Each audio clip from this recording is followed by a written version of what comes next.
I got to make my comment on that one right there, man. All went down at All In. Yeah, no, All Out. All Out. All Out. All out. Yeah, All Out.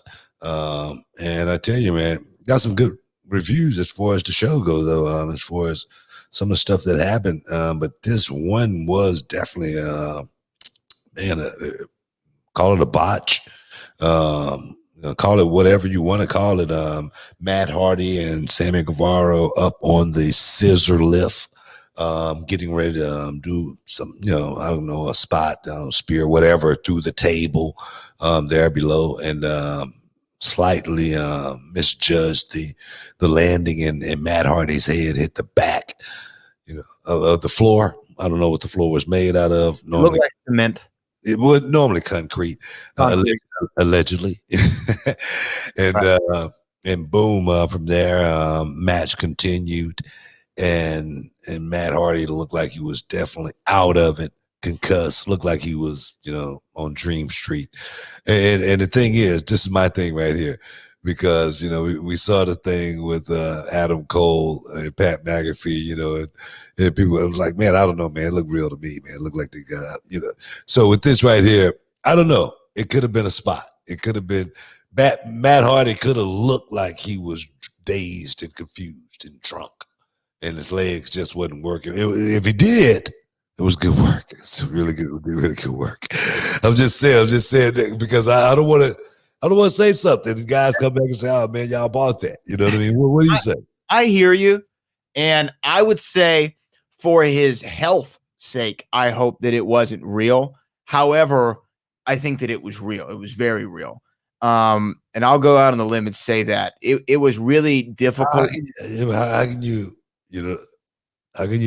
be definitive?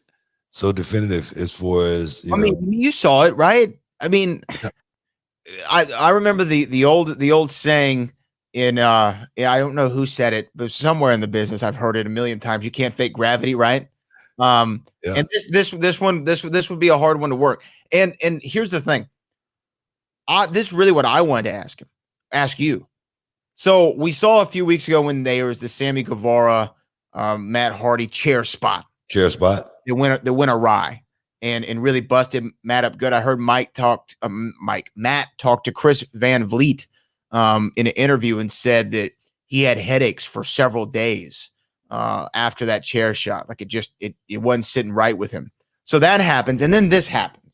Now you can chalk them both up to accidents, but I guess my question is: did you ever have bad chemistry with somebody to where when you went out there, something always seemed to go awry? Because Matt is very, very good. We know he's a veteran of the game. He's going to go down as an old timer, and then Sammy Guevara is well on his way up, and we know that he learned right because he started at reality wrestling. So my question is there ever been someone you worked with where you just had bad chemistry and accidents seem to have happened? No, not really, man. Yeah. No, I don't know if that's what's happening here. They just don't sync up well.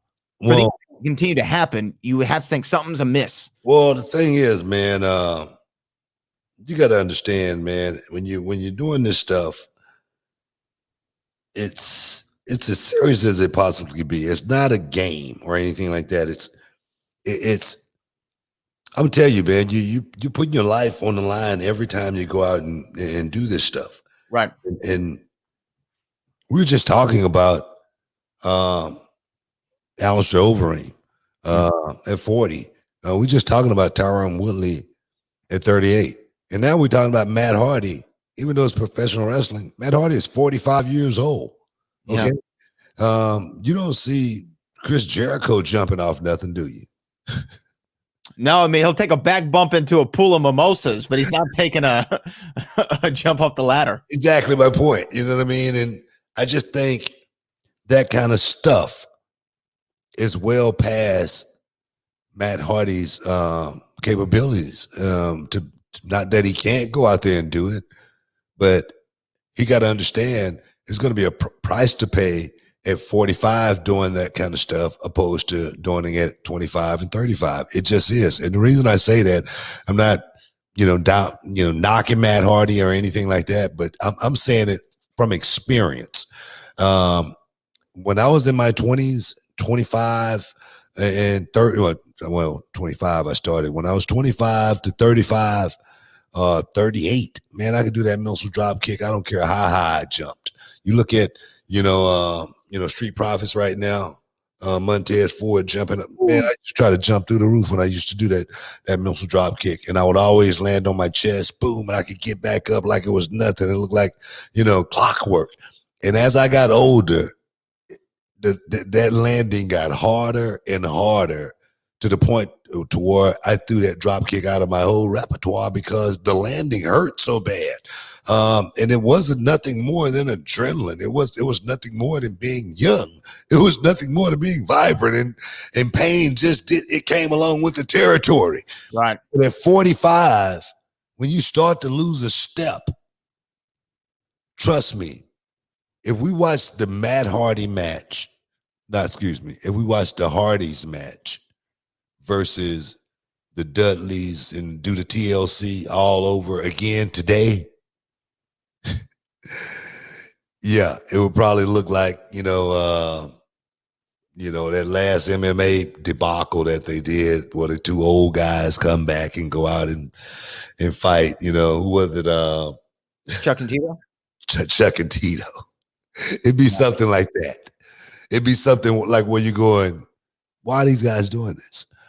It would not look anywhere near what it looked like when we first saw the TLC match, where Matt Hardy so gracefully dove, from off the top through the ladder where the ladder was on the rope and on the barrier. You know what I mean? That kind of stuff. Those guys do that kind of stuff right now. Trust me, they're not going to get up quarter way through the match if they was to go out and do that same match today that they did back then. Bodies just can't take it.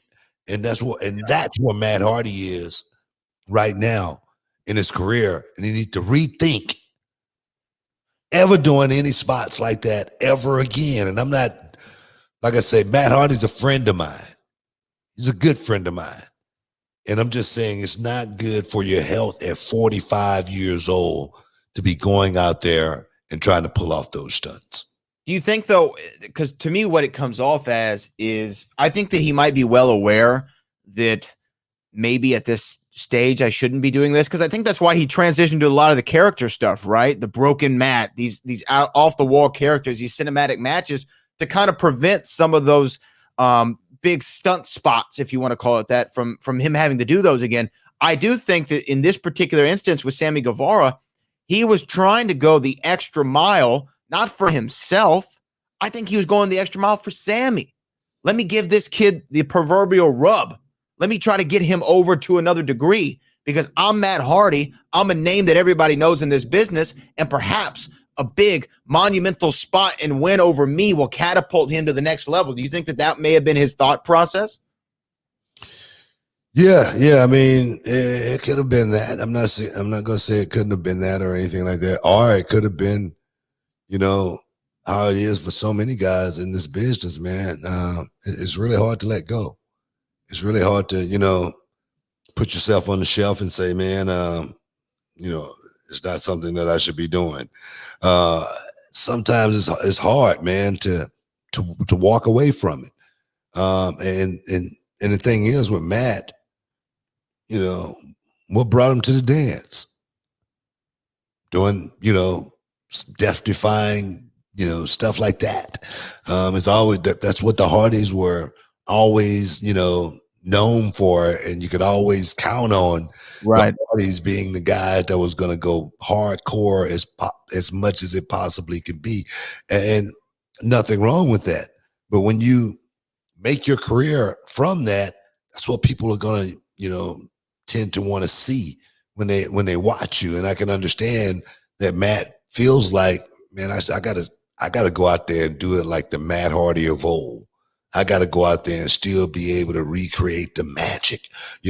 I got to still be able to bring the noise, and trust me, I understand all of that, man.